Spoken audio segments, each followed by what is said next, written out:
I'm Benis Abubeidu coming to you live from digital address GA0992539. Thanks for your company. To our first story, the controversial Ghana-US military cooperation agreement was topical at the BBC World Questions Programme first edition in Ghana. The programme, which was pre-recorded here in Accra, the British Council, saw ordinary citizens quizzing a panel of key state actors drawn from government, politics and political opponents, religion and civil society on both local and international issues. There's more in the following report.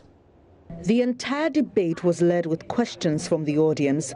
The first one was on the controversial Ghana-US military deal and what the panelists believe its impact will be. Here's what transpired. Right, Simons, what do you think? I'm fascinated by these grandstanding politicians, as always, you know. If you compare the quality of the agreements that we have with the U.S. since 1998 to those that other countries have with the U.S., ours is not of the requisite quality. And that's from 1988. Okay. So the political elite has to acknowledge that they've not done right by us as a starting point. As a starting point. The partisan approach in discussing this issue is what is creating confusion. I'm confused, and I believe that most of you here are confused. And sometimes it's a very deliberate attempt by our politicians to make sure we don't understand what is going on, and then they pass it through and everybody keeps quiet. What Ghanaians are asking for is the balance between security and national sovereignty. We have always had to give them some privileges to be able to do the work that they are doing. We have also enjoyed some privileges in return. At which point have we ceded our sovereignty to any of them? And that is the argument that I really, frankly, don't quite get. Back to the audience for reactions. Do the public of Ghana know the intelligence that our security agencies have received in the past from the U.S. to help us keep the peace that we enjoy today? Are we aware? And the guy over there in the very Ghanaian shirt. Yeah, exactly. Hello, my name is Dandas Wega. I want to ask, why does the U.S. want to build a military base in a shithole country? Joyce Bal-Mokhtari responded to the last question about the U.S. president's vulgar description of Africa. Unfortunate comments, uncharacteristic of any American president that we've ever actually encountered. But of course, this is a totally different administration. It actually brings into question, really, why we still want to put aside our national interests, our national sovereignty, and subject ourselves regularly to this sort of comments by a leader of a country that we consider as an ally. Forgive me, you've sort of changed your tune, haven't you? There you were in government, quite happy to surrender your sovereignty, and now you suddenly say, oh no, we're not going to do that. Well, on this point, Jonathan, I think I'll disagree. I do think that we do have existing agreements that have been here in the past. In terms of military cooperation, we have always indeed had military cooperation, not just with the U.S., but several other countries. I believe that this particular agreement, as it describes itself in its preamble, is an enhanced agreement. It does contain other portions that are separately different from what we had before. After this subject, the debate focused on other matters, including the future of LGBTQ in Ghana, Ghana Beyond Aid, and gender. What did the audience who led the debate think about the program? My best responses were to that of the LGBTQ. I think the overwhelming majority view must stand. Where I wasn't satisfied with the issues around sanitation and Ghana Beyond Aid. It was good. A lot of people gave a lot of good views. There were a few views that the audience weren't in support of, but I think generally it was good. BBC World Questions has been to a few other countries, so why Ghana and why now? Producer Charlie Taylor explains. Ghana is at a really interesting stage. The government, still relatively new, has made some grand claims and grand ambitions. Move Ghana Beyond Aid, to put a factory in every district of the country. It's a good time to critique what's going on. What we hope to achieve is to demonstrate to a world audience the kind of issues, the kind of place in development, the kind of things that energize Ghanaians, but at the same time show what Ghanaians think about world issues. So we talked today about America's economic sanctions or tariffs against China. We talked about military deals, worldwide deals. We talked about issues which are international as well as domestic. So there's two things. Show the world what goes on in Ghana, but also what Ghana thinks about the world.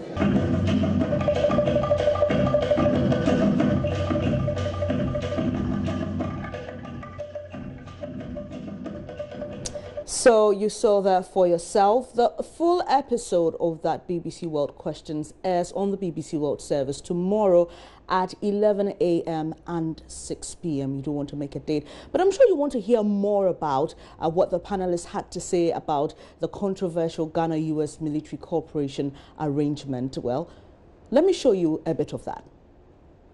The concern is that there's too much freedom being given to the American military under this agreement, and maybe there's going to be a base built down the road. And as you will know, there has been a great deal of concern. How do you think it's going to affect Ghana? All the issues that are agitating the minds of people have been enjoyed by visiting forces to this country since about 1962, when we signed the Visiting Forces Act. We enacted the Visiting Forces Act. So they're really, in terms of the anxieties raised on the streets of this country, there really is nothing new. They have always enjoyed a tax waiver. They have always enjoyed immunity from prosecution, or would, on agreement between the parties, decide how infractions would be dealt with.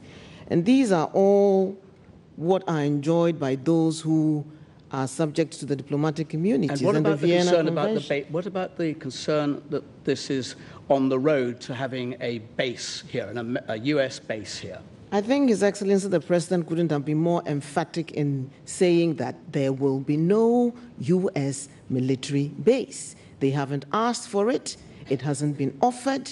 We don't know where that anxiety is coming from, if it is not scaremongering. And what's the value to Ghana as an independent sovereign country of having the American military here in the form that you've agreed? We're living in an increasingly dangerous neighborhood where the terrorist activity around us and on our borders in Cote d'Ivoire and in Burkina Faso, we've seen an increased military activity, terrorist activity. We may not be able to have the capability on our own to resist that, to have forward knowledge of or advanced intelligence about those activities. We do need international cooperation to fight transnational organized crime and terrorist activity. Sorry, and that's exactly what we're doing. Let me just pursue that a tiny bit further then. Are you saying that you can envisage a situation where not only training happens of Ghanaian troops, but that American soldiers join Ghanaians either using intelligence or using weapons to assist Ghanaian defense? We are not at the point where we have to actively defend ourselves. We do need the intelligence that the US and other friendly countries can provide us that we may not have the capability of acquiring on our own.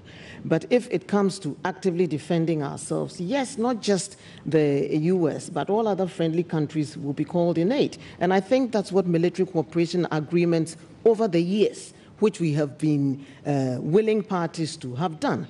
This is nothing new. Right, Simons, what do you think? I'm fascinated by these grandstanding politicians, as always, you know. The first U.S. military base in this country was in 1942, headed by a gentleman called Brigadier Fitzgerald. Now, what is fascinating is that that arrangement was made by the colonial authorities. Nearly a century after, we have a situation where our political elite have continued to sign various defense cooperation agreements with the U.S.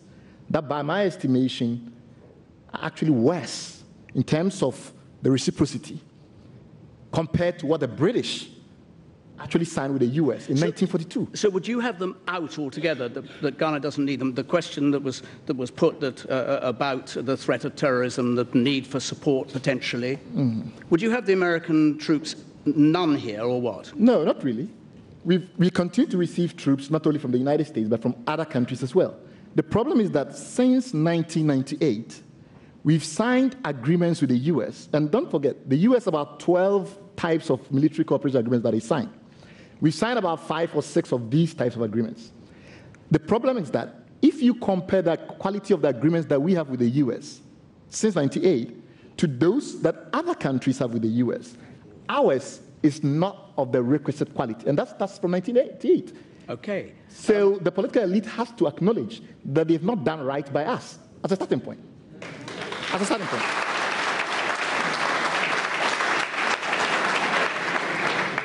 Bishop Gideon, I read somewhere that you think you have written that Ghana's run by insane politicians. Are they sane in respect of this? Well, I agree with Bryce Simmons on the points he has raised. For me, I think that the partisan approach in discussing this issue is what is creating confusion. I'm confused, and I believe that most of you here are confused. And sometimes it's a very deliberate attempt by our politicians to make sure we don't understand what is going on, and then they pass it through and everybody keeps quiet. What Ghanaians are asking for is the balance between security and national sovereignty. Once we find that balance, every Ghanaian understands that in the world of global terrorism, we need military cooperation, we need security cooperation. We agree that American intelligence bodies are far ahead of us. We need them. With Boko Haram knocking at our doors and other things, we need them. But what Ghanaians are looking for is that balance. Are you saying that balance is not there, or you're not sure whether the balance is there? We are not being told whether the balance is there. There have been the first argument that came out was about our national sovereignty, and that if we give all those privileges we are giving to America, then we are selling out our sovereignty. But we must also understand we need security as well. What do we give to get what we need? That is all. Minister, countries evolve. National sense of sovereignties can develop, particularly a country that is developing powerfully. Is there a sense in which you might be missing that feeling that sovereignty is being infringed here by perpetuating a deal which you will obviously argue is in good terms in its own sake? At what point in time is our sovereignty infringed? I fail to understand the argument being made. We have had these defense cooperation agreements since, if Bright Simmons is to be believed, since 1942, we've had cooperation with them. When did we lose our sovereignty? In that arrangement, we have always had to give them some privileges to be able to do the work that they are doing. We have also enjoyed some privileges in return. At which point have we ceded our sovereignty to any of them? And that is the argument that I really, frankly, don't quite get. And the guy over there in the very Ghanaian shirt. Yeah, exactly. Hello, my name is Dandas Wega. I want to ask, why does the U.S. want to build a military base in a shithole country?